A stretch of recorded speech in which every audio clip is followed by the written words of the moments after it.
Então, se você não conseguir me falar pelo menos um pouquinho de como está a sua situação, seu momento, sua intenção, por que você quer fazer essa pós-graduação, não faz sentido. Porque se for só para você saber o preço da pós, cara, eu te garanto que tem pós no mercado mais baratas que a minha. Ancora qualidade. Preço é sinônimo de qualidade. Eu falo pro meu lead sem o menor problema. Cara, se você está procurando preço, tem pós no mercado muito mais barata que a minha. Se você está procurando pós de anestesia barata, a gente achou pós de anestesia por R$ 1.100. Aí eu estou ancorando qualidade, porque o que é caro é bom.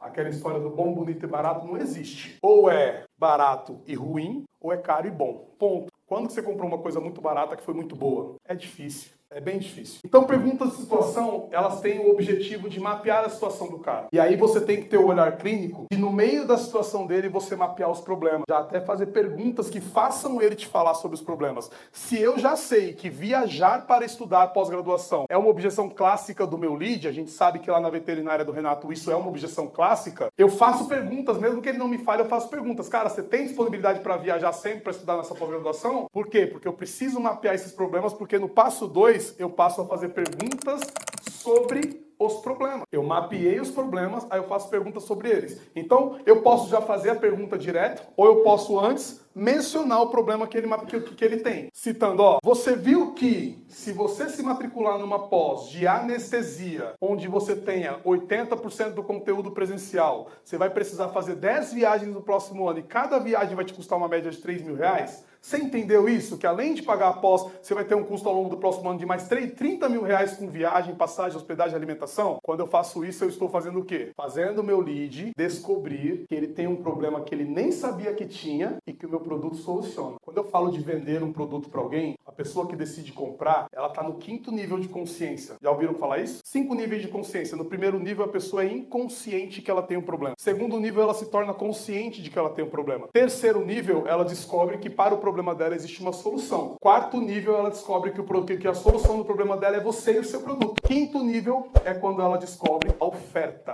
o preço que ela vai precisar pagar para poder ter a solução do problema dela. Aqui, no Spincelli, eu parto do princípio que esse lead não sabe que tem os problemas que tem. Por isso que eu faço perguntas de situação para mapear os problemas. E aí, uma vez que eu mapeei o problema, eu trago ele para cima, eu deixo ele em evidência. Você reparou que se você se matricular numa pós presencial, além de pagar a pós, você vai gastar 30 mil no próximo ano com viagem, com passagem, com hospedagem. De repente, a maioria dos veterinários são casados, tem filhos, você vai passar tanto tempo longe da sua família. Então eu vou pegando nas principais dores desse cara.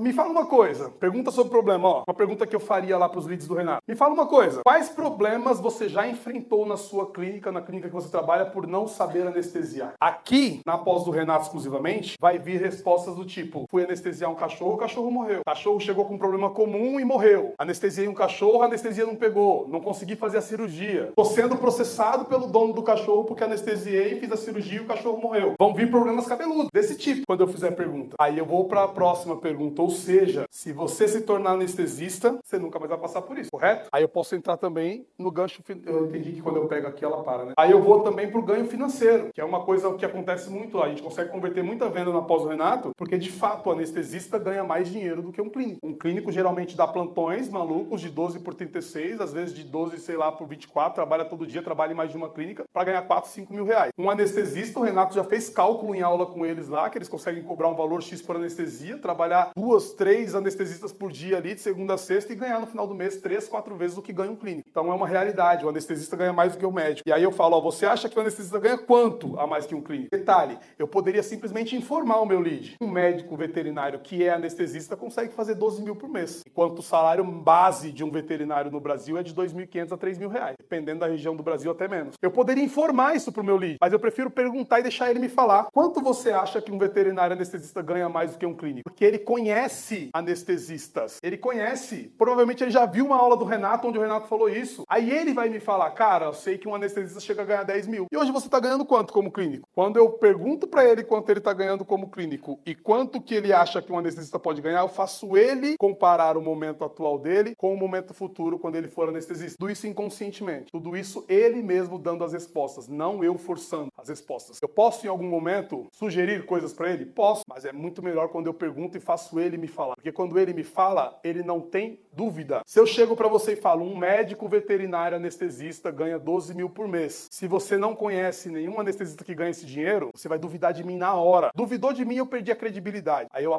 tô muito mais distante da venda do que eu estava antes. Gerei dúvida, aí caiu minha credibilidade, estou muito mais distante da venda. Quando eu te pergunto e você me fala, eu conheço um anestesista que ganha 12 mil por mês, não tem dúvida, é você quem está me falando. Não sou eu que estou te falando, é você que está se falando. Faz sentido? Então eu não posso dar margem para gerar dúvida, para não perder credibilidade daquilo que eu estou falando. Lembrem sempre uma coisa, escreve no caderno de vocês aí, ó. A venda é uma conversa. Se a conversa é uma boa conversa, eu faço uma boa venda. Se a conversa não é boa, eu não faço uma venda. Simples assim. Então vamos recapitular. Primeiro eu faço perguntas sobre a situação. Objetivo, compreender, entender, descobrir quais são os problemas que ele tem. Posso ou não fazer perguntas sugestivas sobre os possíveis problemas que eu já sei que minha audiência tem. Já atendemos 4 mil leads de médicos veterinários. A gente sabe quais são as dores, sabe quais são os problemas. Eles se repetem insistentemente. Então, se ele não toca no problema, eu toco de maneira sugestiva, mas ainda assim disfarçado de uma pergunta. Como, por exemplo, me fala os problemas que você já enfrentou por não saber anestesiar. Tô tocando na dor, forçando ele a falar de maneira sugestiva, só que sem eu mesmo falar quais são os problemas que ele enfrentou. Que eu já sei quais são. Eu sei qual é a resposta que vai voltar do outro lado. Eu já fiz isso com mais de 4 mil clientes, ok? Aí a gente passa para as perguntas dos problemas. Uma vez que eu mapeei os problemas e conversei sobre os problemas, eu começo a perguntar sobre eles, para fazer o cara mergulhar mais profundamente nesse problema.